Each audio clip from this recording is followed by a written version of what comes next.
किसी ने पूछा कि कथा सत्संग यज्ञ जैसा पुनीत कार्य पावन कार्य जीवन में करने को मिल जाए तो क्या ये इस जन्म का सौभाग्य है? संतों ने कहा नहीं, इस जन्म का सौभाग्य नहीं है। तो क्या पिछले जन्म का सौभाग्य है? कहा नहीं।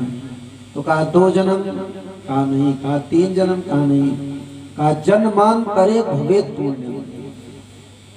1 जन्म नहीं, 2 जन्म नहीं, 3 जन्म नहीं, कहा जन्म जन्मांतर कल्प कल्पांतर के जब पुण्य उदय होते हैं, जन्मांतरे भवेत पुण्यम तदा भागवतम लभेत।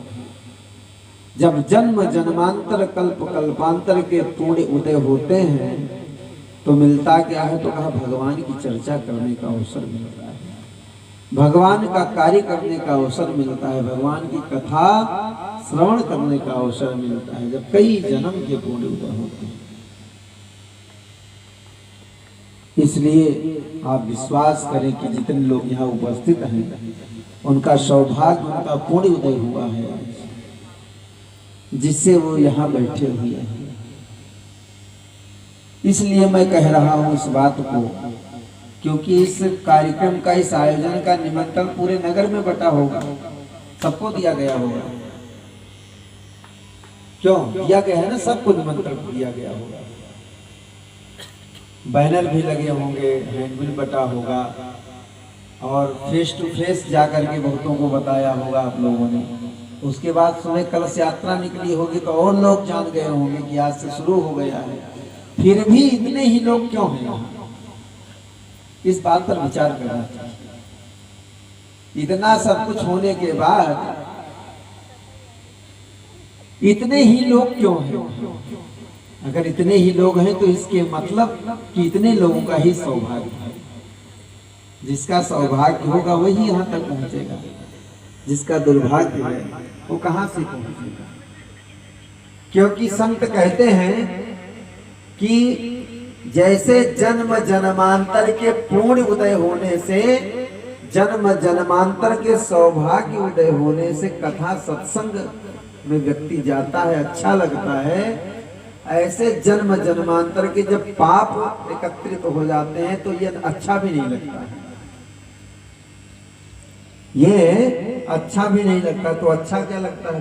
नाच नौटंकी अच्छा लगता है। कि ऑर्केस्ट्रा हो, जागरण हो, महाराज भीड़ लग जाएगी एकदम, लोग रुपया भी लुटाएंगे और जाएंगे भी, नाचेंगे कूदेंगे एकदम, पता लगा के पहुंच जाएंगे, बुलाना नहीं पड़ेगा। संत कहते हैं कि पूर्व जन्म के पापन ते सत्संग कथा न रुचे जिनको। जब पूर्व जन्म का पाप सर पर बैठता है सरकार, तब कथा अच्छी कहाँ लगती है? तब तो कथा कहाँ अच्छी लगती है? तब तो व्यक्ति को नाच नौटंकी अच्छा लगता है, ऑर्केस्ट्रा अच्छा लगता है, ऑर्केस्ट्रा अच्छा लगता है। आपने इतनी बढ़िया व्यवस्था बैठने उठने की है, वो भी नहीं करना पड़ेगा, खड़े खड़े पूरी रात बिता देंगे, थका नहीं लगेगा, ठंड नहीं लगेगा, कुछ नहीं लगेगा। घर का रुपया भी ले जाएंगे, लुटाएंगे, उसमें आनंद आएगा उनको। क्यों? बस ये सौभाग्य और दुर्भाग्य का खेल है। जब पाप एकत्रित तो होते हैं तो ऐसे ही निंदनीय कार्य अच्छा लगता है, उधर ही जाता है, उसका कार्य व्यवहार वैसे ही बदल जाता है। पूर्व जन्म के पापों ते सत्संग कथा न रुचे जिनको। तो उनको अच्छा क्या लगता है? कभी कहता है हमको अच्छा क्या लगता है? तो अच्छा लगता है तेही एक ही नारी बोलाई गई, नचवावत है दिन चारी को। उनको क्या अच्छा लगता है? वेश्याओं का नृत्य अच्छा लगता है, ऑर्केस्ट्रा अच्छा लगता है। बताइए, जिस नारी के द्वारा जन्म दिया गया है, जो पत्नी है, बहन है, माँ है, जीवन में तमाम रोल अदा करती है, ऐसी ही नारी जब सामने नृत्य करती है तो लोग वाह वाह करते हैं। वो आपकी माँ भी हो सकती है, बहन भी हो सकती है, पत्नी भी हो सकती है। नारी वही है, स्वरूप बदल जाता है, लेकिन घर की माँ बहन घर की माँ बहन है, बाहर की अगर नाचे तो अच्छा लगेगा। ये मनोवृत्ति जब तक नहीं बदलेगी, ये क्या है, ये सब सर पे पाप सवार हो जाता है, तब ये बुद्धि भ्रष्ट हो जाती है, बुद्धि भ्रष्ट हो जाती है। जो नहीं सोचना चाहिए वो सोचने लगती है, जो नहीं करना चाहिए वो करने लगती है। इसलिए आप लोग मानिए कि आप लोगों का परम सौभाग्य है जो आप यहाँ सत्संग, आपके जीवन का पूर्ण उदय हुआ है। आपने जरूर अच्छे कर्म किए होंगे अपने जीवन में, अच्छे कार्य किए होंगे, जिसके फलस्वरूप आज आपको इस ज्ञान यज्ञ में सम्मिलित होने का अवसर मिला है। भाइयों बहनों, जीवन में दो चीजें बड़े भाग्य से मिलती हैं, बड़े भाग्य से मिलती हैं दो चीजें। बाकी चीजें तो मिल जाती हैं, लेकिन दो वस्तुएं बड़े भाग्य से मिलती हैं। आप सभी जानते हैं, गाते भी हैं कि एक जो पहली वस्तु है बड़े भाग्य वाली, वो क्या है? पहली जो वस्तु है बड़े भाग्य वाली, वो ये मानव तन है, मानव जीवन है।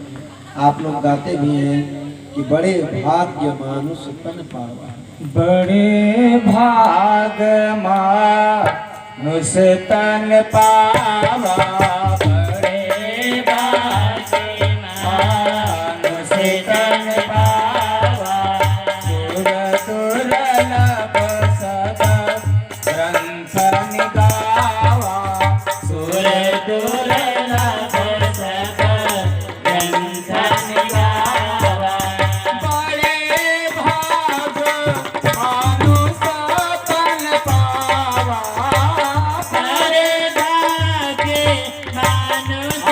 मानुष तन पावा, सुर दुर्लभ सद ग्रंथ निगावा, सुर दुर्लभ सद ग्रंथ निगावा, सुर दुर्लभ सद ग्रंथ निगावा।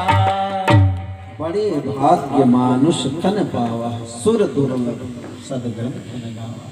ये मानव जीवन प्यारे बड़े भाग्य से मिला है। क्यों बड़े भाग्य से मिला है? क्योंकि 1 2 4 10 20 हजार 500 नहीं, 83,99,999 योनियों में भटकते हुए ये मानव जीवन मिलता है। जब इतनी योनियां पार कर लेता है, इतने स्टेशन पार कर लेता है व्यक्ति, तब ये मानव शरीर मिलता है सुंदर।